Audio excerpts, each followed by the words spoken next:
Good morning बच्चों। Chapter number 13 why do we fall ill. ये हम अभी तक इसके 3 पार्ट्स देख चुके हैं। पार्ट 4 आज हम स्टार्ट करने वाले हैं नॉन इन्फेक्शियस डिसीज़ के बारे में, और उसके और आगे डिटेल में इसको हम पढ़ेंगे। The disease which do not spread from one person to another person is called non infectious disease. ये हम पहले ही काफ़ी पहले इसके बारे में डिस्कस कर चुके थे, लेकिन चलिए और भी इसके बारे में हमें कुछ पढ़ना है, तो बिल्कुल आगे चलते हैं हम। ये नॉन इन्फेक्शियस डिसीज़ेस हो सकती है। These are following types. कौन कौन सी हो सकती है? डेफिशिएंसी डिजीज़ हो सकती है। डेफिशिएंसी डिजीज़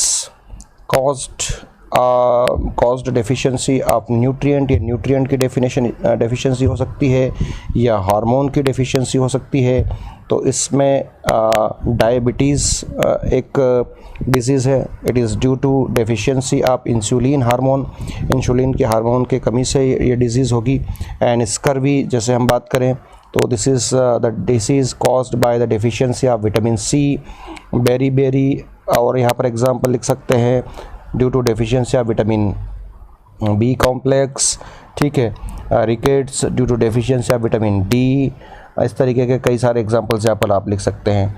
नेक्स्ट हम बात करें एलर्जी, तो एलर्जिक डिसीज़ हो सकती है, नॉन इन्फेक्शियस डिसीज़ होती है when body is hypersensitive to the foreign elements. Example है इसका अस्थमा।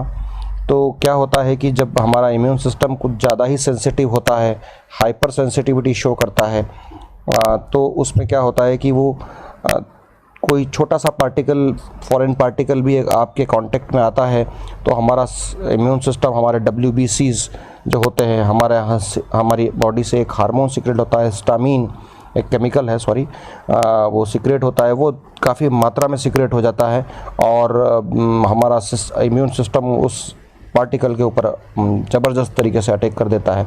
तो ऐसी कंडीशन में हमारी स्किन में रेड कलर के चकत्ते आ जाएंगे, हमें इचिंग होने लगेगी, बड़ा एक क्या बोलना चाहिए कि अजीब सा हमारा बिहेवियर होने लगता है, काफ़ी स्नीजिंग होने लगती है, कफिंग होने लगती है, आंखों से आंसू आने भी लग सकते हैं, ठीक है। So these are the symptoms of allergic response and it is due to hypersensitivity of our immune system, nothing, इसके अलावा कुछ भी नहीं है, ठीक है।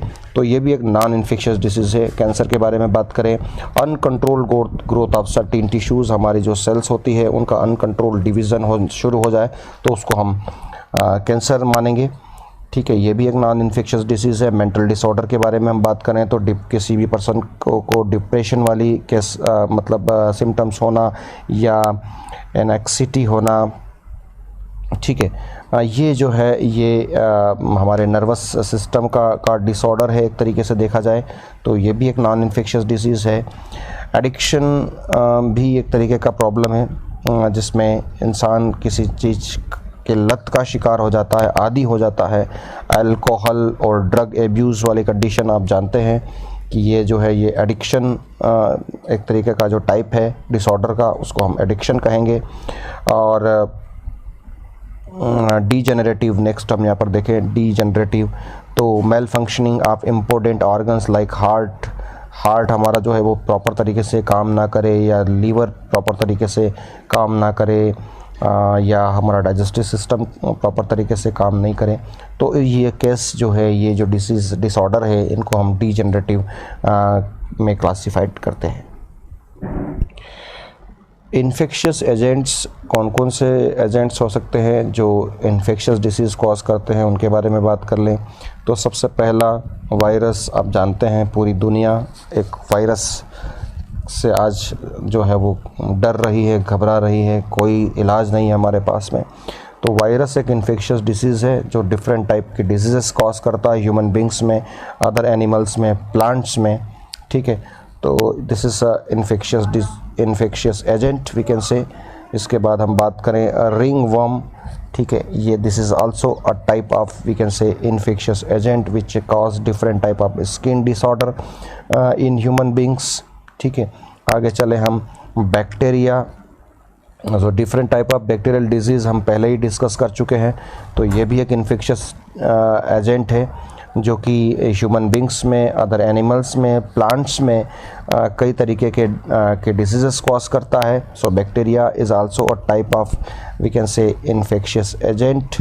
ठीक है, इसके बाद में बैक्टीरिया के टाइप्स हम देख सकते हैं। इस staphylococcus bacteria which causes acne. ठीक है, तो ये एक्ने क्या है?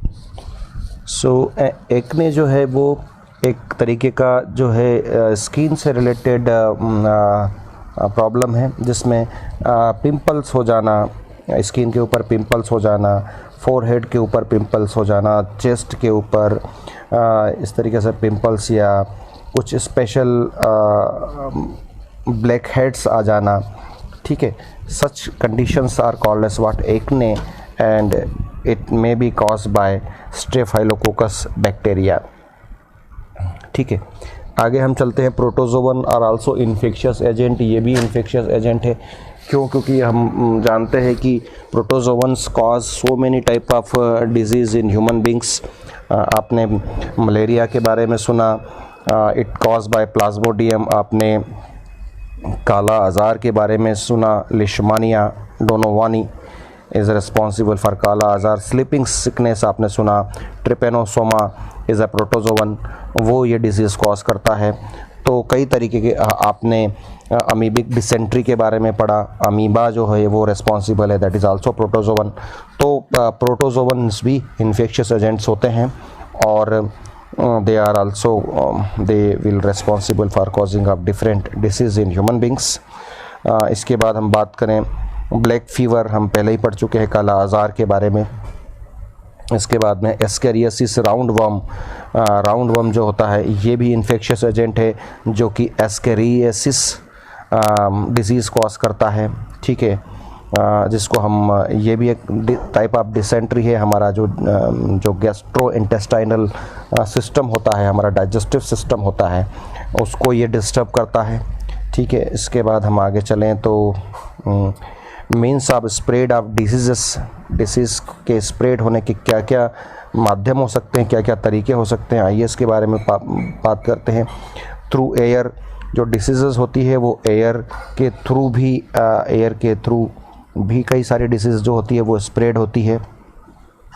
जैसे हम बात करें कॉमन कोल्ड के बारे में बात करें तो ये जो कॉमन कोल्ड के लिए रिस्पॉन्सिबल वायरसेस होते हैं, they are transfer from one infected person to healthy person with the help of we can say air. Tuberculosis, हम ये बैक्टीरियल डिजीज़ है, माइक्रोबैक्टीरियम ट्यूबरकुलोसिस, ये इसका कॉजेटिव ऑर्गेनिज्म है जो कि एयर के थ्रू इन्फेक्टेड पर्सन से हेल्दी पर्सन में चला जाएगा। निमोनिया, स्ट्रेप्टोकोकस निमोनी, ये एक बैक्टीरिया होता है जो निमोनिया कॉज करता है। ये भी हमारा एक रेस्पिरेटरी डिसऑर्डर है ना। ये बैक्टीरिया भी एक इन्फेक्टेड पर्सन से हेल्दी पर्सन में एयर के थ्रू ट्रांसमिट हो सकता है। तो मीन्स आप ट्रांसमिशन में एयर, बिल्कुल हम इसका एग्जांपल ले सकते हैं। और कई सारे ऐसे डिसऑर्डर है जो या डिसीज़ेस है जो एयर के थ्रू ट्रांसमिट होती है। कई तरीके के ऐसे पैथोजन हैं जो एयर के थ्रू ट्रांसमिट होते हैं। आगे चलें, थ्रू वाटर, तो वाटर के थ्रू भी कई वाटरबोर्न डिसीज़ होती है। कोलेरा जो होता है, माइक्रोबैक्टीरियम कोलेरी, अमीबा, एंटा अमीबा हस्टाइलेटिका, ये अमेबिक डिसेंट्री कॉज करता है। तो ये गंदे पानी से होने वाली डिसीज़ेस है, यानी कि जो इनके कॉजेटिव ऑर्गेनिजम्स होते हैं वो गंदे पानी में होते हैं। और जब ये गंदा पानी कोई हेल्दी पर्सन पी लेता है तो ये जो पैथोजेंस होते हैं, ये जो माइक्रो ऑर्गेनिजम्स होते हैं, ये आपकी बॉडी में चले जाते हैं और डिसीज़ कॉज करते हैं। ठीक है, तो आगे बढ़ते हैं। नेक्स्ट यहाँ पर आता है थ्रू वेक्टर्स, जो डिफरेंट वेक्टर्स होते हैं, they are also transmit the causative organisms, और वी कैन से जो पैथोजेंस होते हैं उनको ट्रांसमिट करने का काम करते हैं। जैसे मलेरिया, मॉस्किटोज़ के बारे में बात करें तो मलेरिया जो होता है वो भी मॉस्किटो के थ्रू ट्रांसपोर्ट होता है। डेंगू फीवर जो होता है, येलो फीवर जो होता है, ऑल दिस 3 टाइप अभी जो हम बात कर रहे हैं, ये सभी जो होते हैं, ये जो डिसीज़ेस हैं, दे आर ट्रांसमिटेड बाय, इनके जो पॉजिटिव ऑर्गेनिजम्स होते हैं वो मॉस्किटो के थ्रू ही एक हेल्दी पर्सन से एक नॉर्मल, एक इन्फेक्टेड पर्सन से हेल्दी पर्सन में ट्रांसफ़र किए जाते हैं। ठीक है, जैसे मलेरिया के केस में हम बात कर लें कि किसी पर्सन को मलेरिया है, उसको हमारा मतलब ये जो फीमेल एनाफिलिस मॉस्किटो है ये बाइट करेगा, उसके ब्लड को सक करेगा, प्लाज्मोडियम जो है ये अब मॉस्किटो की बॉडी में चला जाएगा, उसके पेट में चला जाएगा, कई सारे फॉर्म्स चेंज करने के बाद में ये उसके सलाइवा में आएगा, और जब ये मॉस्किटो वापस किसी हेल्दी पर्सन को बाइट करेगा तो ये प्लाज्मोडियम को उसकी बॉडी में इंजेक्ट कर देगा, हेल्दी पर्सन की बॉडी में, और वो भी इन्फेक्टेड अब हो जाएगा। इसी तरीके से जो फ्लाइज के थ्रू कौन सी डिसीज़ेस होती है, टाइफाइड जो है it is transmitted by fly, tuberculosis, diarrhoea, dysentery, all this diseases are transmitted, या डिसीज़ कहना चाहिए या यूँ कहना चाहिए कि इनके जो पॉजिटिव ऑर्गेनिजम्स होते हैं वो डिफरेंट फ्लाइज के थ्रू एक जगह से दूसरी जगह ट्रांसमिट होते हैं। ठीक है, तो मैंने इसके पहले वाले पार्ट में इनके बारे में पर्टिकुलर वो पैथोजन का नाम लेके, उस डिज़ीज़ का नाम लेके, फ्लाई का नाम लेके आपसे डिस्कस किया है कि कौन सी फ्लाई किस पैथोजन को ट्रांसमिट करती है। मैंने क्लक्स फ्लाई के बारे में बात किया है, सेंड फ्लाई के बारे में बात किया है, सेट्सी फ्लाई के बारे में बात किया है, फीमेल एनाफिलिस मॉस्किटो के बारे में भी बात किया है। तो अब कोई ज़्यादा चांस नहीं बच जाता है डिस्कस करने के लिए, फिर भी आप इसको देखते जाइएगा, समझते जाइएगा, और पिछला अंक भी ज़रूर देखें। ठीक है, चलिए आगे बढ़ते हैं। नेक्स्ट यहाँ पर हम डिस्कस करने वाले हैं कि may be diseases can transmit from one person to another person, one infected person to one healthy person through sexual contact. ये भी हम डिस्कस कर चुके हैं वैसे पहले। सिफिलिस एक STD, यहाँ पर एक आप अगली क्लास में जाएंगे तो STDs के बारे में पढ़ेंगे, सेक्सुअली ट्रांसमिटेड डिसीजेस। ठीक है, तो इसमें सिफिलिस का नाम आता है और एड्स का नाम आता है। तो यहाँ पर हम एड्स के बारे में डिस्कस कर लेते हैं। सिफिलिस और एड्स ये दो ऐसी डिसीजेस यहाँ फ़िलहाल हम डिस्कस कर रहे हैं जो किसी पर्सन, जो इन्फेक्टेड पर्सन है, जो जिसमें ये पहले से ये डिसीज़ हो गई है, उस पर्सन के साथ में कोई हेल्दी पर्सन अगर सेक्सुअली कांटेक्ट करता है तो उसको भी ये डिसीज़ होने के चांसेस होते हैं। तो हम यहाँ आगे बढ़ते हैं। AIDS virus can also spread through blood transfusion. ये ब्लड ट्रांसफ्यूज़न मैंने आपको बताया था कि HIV वायरस जो होता है वो कैसे एक हेल्दी पर्सन में आ सकता है। तो एक तो ये है सेक्सुअल कांटेक्ट है, दूसरा ये है कि मान लिया जाए कि कोई मदर है, वो पहले से HIV से इन्फेक्टेड है, तो उससे होने वाले बच्चे को भी HIV होने का, एड्स होने का खतरा रहता है। कोई ऐसा पर्सन जिसको ब्लड की डिमांड है, उसको ब्लड ट्रांसफ्यूज़ करना है और गलती से हम ऐसा ब्लड उसको ट्रांसफ्यूज़ कर दें जो HIV टेस्टेड नहीं है या ऑलरेडी वो इन्फेक्टेड ब्लड है, उसको हम कर दें तो उसको एड्स होने के चांसेस है। या कोई ऐसी निडल हम यूज़ कर लें जो पहले किसी HIV इन्फेक्टेड पर्सन को यूज़ करी गई है और उसको अच्छे तरीके से सैनिटाइज़ नहीं किया गया है और हेल्दी पर्सन को वही निडल यूज़ कर ली, तो चांसेस यहाँ पर भी हो सकते हैं। तो ये कुछ ऐसे 4-5 तरीके हैं जिसके कारण एड्स जो है वो किसी पर्सन को हो सकता है।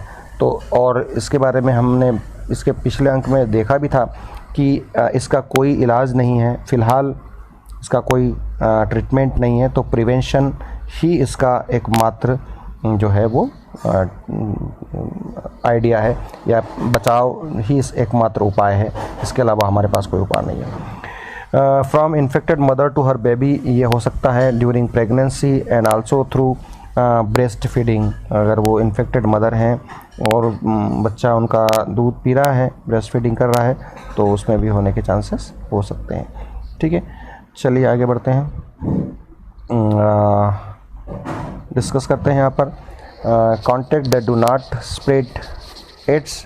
ऐसी कौन कौन सी चीज़ें जिसके थ्रू एड्स नहीं हो सकता है। AIDS is not contiguous disease and it does not spread by the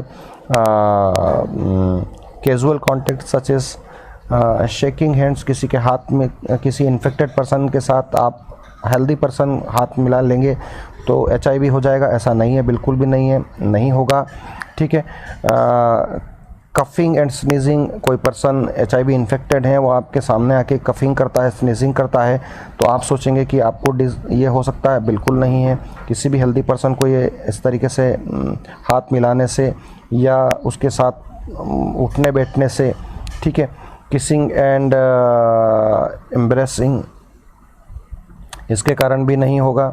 ठीक है। शेयरिंग यूटेंसिल्स एंड टेलीफोन, उस आदमी के बर्तन वगैरह, उसके साथ खाना खाएं, बैठें, उठें, या उसका टेलीफोन हम ले लें, उससे हम बात कर लें, तो इस कंडीशन में भी एक इन्फेक्टेड पर्सन से हेल्दी पर्सन को HIV नहीं होगा। Swimming pools and toilets, infected person भी वही टॉयलेट यूज़ कर रहा है, आप भी वही कर रहे हैं, तो ऐसे में भी आपको कोई इन्फेक्शन होने की चांसेस नहीं है। स्विमिंग पूल में अगर कोई इन्फेक्टेड पर्सन वहाँ यूज़ करता है, हेल्दी पर्सन भी करता है, तो हेल्दी पर्सन को कोई ख़तरा नहीं है। शेयरिंग टॉवेल्स शेयर कर रहे हैं, उसमें भी कोई ख़तरा नहीं है। ठीक है, यानी कि कपड़े वगैरह शेयर करने से भी नहीं होगा। सिर्फ और सिर्फ 2 पर्सन के बीच में जो फ्लूइड है उसका ट्रांसफ्यूज़न होने से ही ये होगा, नहीं तो नहीं होगा। ठीक है। कोई इंसेक्ट है जो ब्लड सकिंग है, जैसे मॉस्किटो HIV इन्फेक्टेड पर्सन को बाइट कर गया और वही मॉस्किटो किसी हेल्दी पर्सन को भी बाइट कर लेता है, तो ऐसे में भी नहीं होगा, क्योंकि जब उसने उस इन्फेक्टेड पर्सन को बाइट किया तो उसके ब्लड को सक किया, उसको डाइजेस्ट किया, तो मोस्टली या यूँ कहना चाहिए 100% वो वायरस तो वहीं डाइजेस्ट हो जाता है, वो ब्रेक डाउन हो जाता है। तो और अब वो वापस से वो पर्सन जब उसको किसी हेल्दी पर्सन को काटेगा तो वहाँ आने के उसके चांसेस नहीं हैं। क्राउडेड ट्रांसपोर्ट, सोशल डिस्टेंसिंग का पालन नहीं किया गया, और ऐसी स्थिति में क्राउडेड ट्रांसपोर्ट अगर आप कर रहे हैं, मतलब भीड़ भाड़ वाली बस में बैठ के जा रहे हैं या भीड़ भाड़ वाला स्थान में जा रहे हैं, तो मैं कोरोना के बारे में बात नहीं कर रहा हूँ, मैं HIV के बारे में बात कर रहा हूँ। ऐसी कंडीशन में भी कितने भी HIV इन्फेक्टेड पर्सन वहाँ पर हों, जिस भीड़ में आप खड़े हों, आपको उनसे कोई ख़तरा नहीं है। ठीक है। चलिए, तो यहाँ पर एक आपको सलाह दी जा रही है कि आप अपने हाथों को हमेशा धोते रहें। यदि आपके घर में कोई आपका पेट एनिमल है, उसको आप टच कर रहे हैं, तो आप उसके बाद में उसको टच करने के बाद अपने हाथ को धोएं, और उस सरफेस को भी सैनिटाइज़ करें जिस पे वो बैठता है, जहाँ वो रहता है, उसको लगातार सैनिटाइज़ करें। और आप उस सरफेस पे जब आप उस सरफेस को यूज़ कर रहे हैं, तो आप भी जो है वो अपने आप को सैनिटाइज़ करते रहें। तो यहाँ पर हम कुछ माइक्रो ऑर्गेनिजम्स के बारे में बात कर रहे हैं जो किस तरीके से डिफरेंट वेज हैं by which they can enter in our body. तो जैसे हम बात करें micros which enter through the nose are likely go to the lungs, जो नोज़ के थ्रू आपकी बॉडी में इंटर करता है वो आपके लंग्स तक जाएगा और लंग्स को सबसे ज़्यादा डैमेज करेगा। Bacteria which causes tuberculosis in lungs, ये इसका बेस्ट एग्जाम्पल है। नोज़ के थ्रू जाएगा तो वो लंग्स में जाएगा और लंग्स को सबसे ज़्यादा नुकसान पहुँचाएगा। Microbes which enter through the mouth are likely to stay in the gut, वो हमारे गट में जाएंगे, हमारे इंटेस्टाइन में जाएंगे। बैक्टीरिया विच कॉजेज टाइफाइड और जो लीवर को डैमेज करता है। बैक्टीरिया विच कॉजेज जॉन्डिस, तो जॉन्डिस और टाइफाइड को कॉज करने वाले जो बैक्टीरिया हैं वो हमारे माउथ के थ्रू जाएंगे, हमारे खाने के थ्रू जाएंगे और वो हमारे लीवर और हमारे इंटेस्टाइन को सबसे ज़्यादा इन्फेक्ट करेंगे। यहाँ पर वायरस के बारे में बात कर रहे हैं, स्पेशली HIV के बारे में बात कर रहे हैं। Virus which causes AIDS enter the body through the sexual organ during the sexual contact and spreads through the lymph, वो लिम्फ के थ्रू हमारी बॉडी में पूरी बॉडी में स्प्रेड हो जाता है, all parts of the body, और वो सबसे ज़्यादा हमारे इम्यून सिस्टम को ख़त्म करता है। इसीलिए उसका नाम है acquired immuno deficiency syndrome, AIDS। Acquired, जो हमारे पास में एक्वायर्ड इम्यूनिटी होती है, उस एक्वायर्ड इम्यूनिटी की डेफिशिएंसी कर देता है वो, और जिसके कारण हम दूसरे रोगों से लड़ने की हमारी जो शक्ति है वो ख़त्म हो जाती है। इसके बाद में हम बात करें virus which causes Japanese encephalitis, ठीक है, ब्रेन फीवर जिसको अपन कह सकते हैं, enters the body through the mosquito bite and goes and infect the brain, वो ब्रेन को इन्फेक्ट करता है। ठीक है, enters the body through the mosquito bite, वो मॉस्किटो बाइट के थ्रू जाएगा और वो आपकी ब्रेन को इन्फेक्ट करेगा। ठीक है, चलिए प्रिंसिपल्स ऑफ ट्रीटमेंट के बारे में बात करें तो स्पेशली हम इन्फेक्शियस डिसीज़ के प्रिंसिपल ऑफ ट्रीटमेंट के बारे में बात कर रहे हैं। तो इस पहला प्रिंसिपल क्या रहता है हमारा कि to reduce the effect of disease के इफेक्ट को रिड्यूस कर दिया जाए। हम जब ट्रीटमेंट लेना शुरू करते हैं तो डॉक्टर इस प्रिंसिपल पर काम करता है। तो सबसे पहले हमारे जो डिजीज़ के जो इफ़ेक्ट हैं उसका सिम्टम्स कम करने की कोशिश करता है वो। ठीक है, पहली बात। और दूसरी बात क्या करता है, to kill the microbes which caused the disease. दूसरा क्या करता है, दूसरा वो ये इस तरीके की मेडिसिन देते हैं कि वो जो माइक्रो ऑर्गेनिज्म आपको डिजीज़ कॉज कर रहा है उसको मार दिया जाए, उसको किल कर दिया जाए। पहला सिम्टम कम करना और दूसरा उस माइक्रो ऑर्गेनिजम्स को मार देना। तो फर्दर इसके बारे में हम बात करें, to reduce the effect of the disease के इफेक्ट को कैसे रिड्यूस किया जाए। This can be done by taking medicine to bring down the effect of the disease like fever, pain और loose motion etcetera, and by taking bed rest to conserve our energy. ठीक है, तो हम यहाँ पर medicines लेंगे और इस मेडिसिन में हमारा जो फीवर है, जो पेन है, जो लूज मोशन या जो भी एबनॉर्मलिटीज़ हमारे अंदर आ रही हैं वो धीरे धीरे कम हो जाएगी। साथ में हम इसमें बेड रेस्ट भी करेंगे और इन सारे सिम्टम्स से ये सिम्टम्स हमारे ग्रेजुअली हमारी बॉडी में धीरे धीरे कम हो जाएंगे। दूसरा, टू किल द माइक्रोब्स किस प्रिंसिपल पर काम करता है।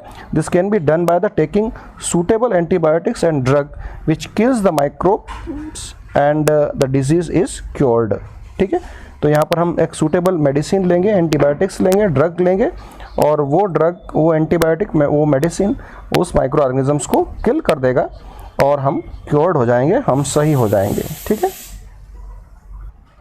नेक्स्ट हम देखें यहाँ पर प्रिंसिपल्स ऑफ प्रिवेंशन। प्रिवेंशन के क्या प्रिंसिपल्स हो सकते हैं, किस तरीके से हम prevention is better than cure, ये बिल्कुल याद रखिएगा, क्योंकि भाई हम अपने आप को प्रिवेंट कर लें तो हमें डॉक्टर के पास ही नहीं जाना पड़ेगा और इलाज ही नहीं करवाना पड़ेगा, हमें तकलीफ ही नहीं देखनी पड़ेगी, सब कुछ बहुत इजी गोइंग वे में हो जाएगा। तो prevention is better than cure.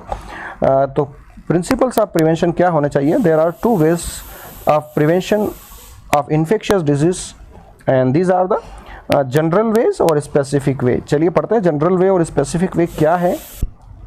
तो जनरल वेज में हम देखें, public hygiene is most important for prevention of infectious disease. Public hygiene होना चाहिए।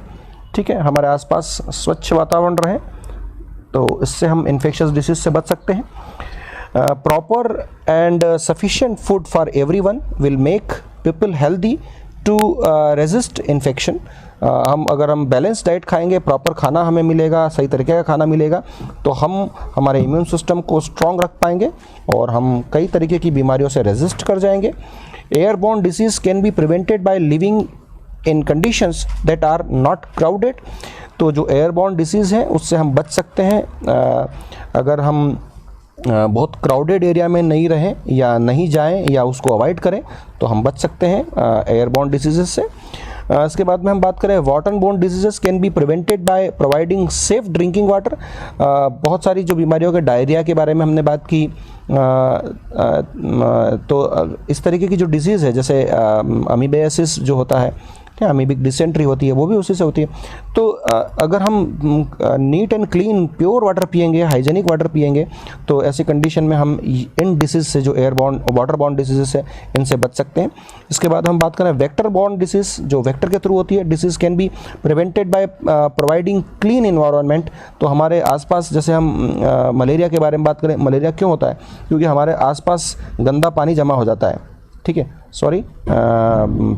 पानी जमा हो जाता है, गंदा या पानी जैसा भी हो, वाटर जमा हो जाता है। उस वाटर के अंदर ही जो है होता है मॉस्किटो, वो आता है और वो आके जो है अपने एग्स ले करता है, वहीं पर उसका इंक्यूबेशन होता है, वहीं से वो लार्वास बनते हैं, वहीं से जो स्मॉल मॉस्किटोज़ बनते हैं और उनका ब्रीडिंग लगातार चलता रहता है। तो आसपास अगर पानी नहीं जमा होगा तो डेफिनेटली ये सब चीज़ें नहीं होगी, उसका लाइफ साइकिल जो होगा वो चेक हो जाएगा, और लाइफ साइकिल चेक हो जाएगा तो उसकी ब्रीडिंग नहीं होगी तो बिल्कुल मतलब वो जो वेक्टर है जो प्लाज्मोडियम को आप तक लेके आ रहा है वो नहीं आएगा तो आपको मलेरिया नहीं होगा। ठीक है, ओके। तो स्पेसिफिक वे प्रिवेंशन के स्पेसिफिक वे क्या है हमारे पास में? The specific way to prevent infectious disease is immunisation by taking vaccine. क्या है इम्यूनाइजेशन, या जिसको हम बोलते हैं वैक्सीनेशन। वैक्सीनेट कर देना किसी पर्सन को इससे पहले कि कोई पैथोजन आपकी बॉडी में इंटर करे, उसके पहले ही आपके इम्यून सिस्टम को, आपके डिफेंस सिस्टम को तैयार कर देना, इसी को हम बोलते हैं इम्यूनाइजेशन या vaccination. Vaccine provides immunity from infectious disease like tetanus. ठीक है, टेटनस का एक टीका लगाया जाता है, डिप्टीरिया का एक टीका लगाया जाता है बच्चों में, वुपिंग कफ का टीका लगाया जाता है, मीजल्स का टीका लगाया जाता है, पोलियो का टीका लगाया जाता है। तो टीका मतलब यहाँ पर ये वैक्सीनेशन की प्रोसेस होती है और इससे हम हमारे इम्यून सिस्टम को स्ट्रॉन्ग कर देते हैं। अब हम यहाँ पर आगे देख लें कि इम्यूनाइजेशन क्या होता है और किस तरीके से काम करता है। Our body has an immune system which fight microbes microbial infection. When this system first see an infectious microbe, it kills the microbes and remember it. ठीक है, जैसे ही हमारा इम्यून सिस्टम क्या करता है कि जब उसके अंदर कोई भी, हमारी बॉडी के अंदर कोई माइक्रो ऑर्गेनिज्म जाता है, माइक्रोबियल इन्फेक्शन होता है, तो हमारा सिस्टम उसको सबसे पहले उसको देखता है, इन्फेक्शियस माइक्रोब को, उसको किल कर देता है और उसको रिमेंबर रखता है, यानी कि उसको याद भी रखता है। यानी कि हमारा इम्यून सिस्टम जब ये जैसे हमारे WBC है, इस WBC से कोई भी पैथोजन जब लड़ने जाएगा, कोई भी पैथोजन इसको लड़ने जाएगा, तो ये WBC दो काम करेगी। एक तो इस पैथोजन को मारने का काम करेगी और दूसरा इसको रिकॉग्नाइज करके इसको अपने मेमोरी के अंदर डाल लेगी, यानी कि एक सेल बनाएगी, that is called as memory cell. ये मेमोरी सेल जब फर्दर यही माइक्रो ऑर्गेनिज्म जो पहले आया था, ये इस दौरान आया और मारा गया, ये अगर वापस से आता है आपके इम्यून सिस्टम पर अटैक करने के लिए, तो ये हमारी जो मेमोरी सेल बन गई है, ये मेमोरी सेल इसको तुरंत पहचान लेगी और मार देगी। आप में कोई सिम्टम अपीयर ही नहीं होगा। ठीक है, तो वापस से इस लाइन को देखते हैं, बहुत इंपॉर्टेंट बात है कि our body has an immune system which fight microbial infection when the system first see, कौन सिस्टम? हमारा immune system first see an infectious microbe, it kills the microbes and remember it. So if the microbes enter the body the next time, जब वो next time आता है, it respond more vigorously, जल्दी से वो respond करेगा हमारा immune system. पहले वाले में तो देर हो जाएगी, जब पहली बार आएगा तो उससे जान पहचान नहीं थी, इसलिए देर हो जाएगी उससे लड़ाई करने में, मारने में उसको, हाँ, तब तक हम थोड़े बीमार भी हो जाएंगे।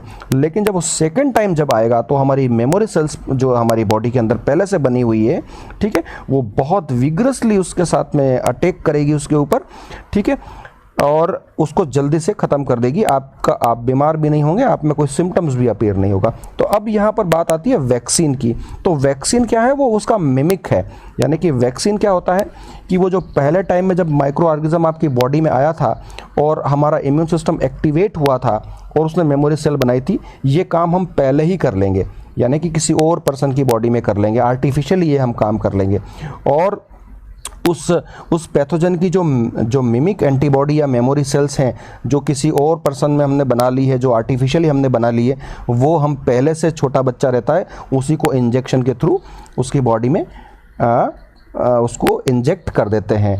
तो ऐसी कंडीशन में क्या होगा? मेमोरी सेल फर्स्ट लड़ाई होने के पहले, जब वो आया था, पैथोजन आपकी बॉडी में आया था, उसके पहले ही ये वाला काम पहले ही हो गया और डायरेक्टली आपके अंदर इम्यूनाइजेशन हो गया, आपके अंदर एंटीबॉडीज़ पहले से आ गई है, and now you are ready to fight with microorganism. ठीक है, तो vaccination mimic the infections microbes and the strengthen our immune system, वो हमारे इम्यून सिस्टम को पहले ही मजबूत कर देता है, and protects the body from infectious diseases. ठीक है, तो बिल्कुल सही बात है कि हम क्या करते हैं कि जब भी हमें वैक्सीनेट करना होता है, जैसे हमें बच्चे को पोलियो का टीका लगा रहे हैं, तो हम क्या करते हैं, पोलियो वायरस को वीक करके या डेड करके उस छोटे बच्चे की बॉडी में पहले से डाल देते हैं। तो उस वीक और डेड के कारण बच्चे को प्रॉब्लम तो कुछ भी नहीं होती है, लेकिन हमारा जो इम्यून सिस्टम जब उससे लड़ने के लिए आता है, तो वो जो नकली पोलियो वायरस था, यानी कि डेड और वीक था, उसके अगेंस्ट मेमोरी सेल्स हमारी बॉडी में पहले से बन जाती है।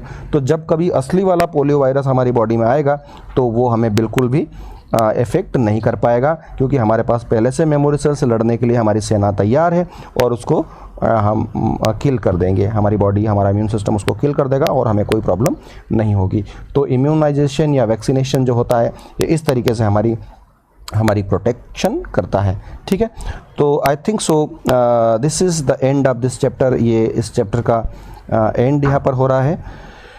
ठीक है, डिस्क्रिप्शन बॉक्स में जो क्वेश्चंस दिए हैं उन क्वेश्चंस को सॉल्व करें और मेरे पर्सनल व्हाट्सएप नंबर पर सेंड करें कि आपने क्या क्या काम कर लिया है। ठीक है, अगले अंक में हम उन टॉपिक्स के बारे में बात करेंगे जो सीबीएसई ने जिनको अपने सिलेबस से डिलीट कर दिया है, तो कम से कम हम उन टॉपिक्स को फ़िलहाल हटा दें और सिर्फ उन टॉपिक पर कंसंट्रेट करें जो अभी हमारे सिलेबस में है। ठीक है, तो डिस्क्रिप्शन बॉक्स के जो क्वेश्चंस हैं उनके आंसर लिख के जल्दी से भेजें। धन्यवाद।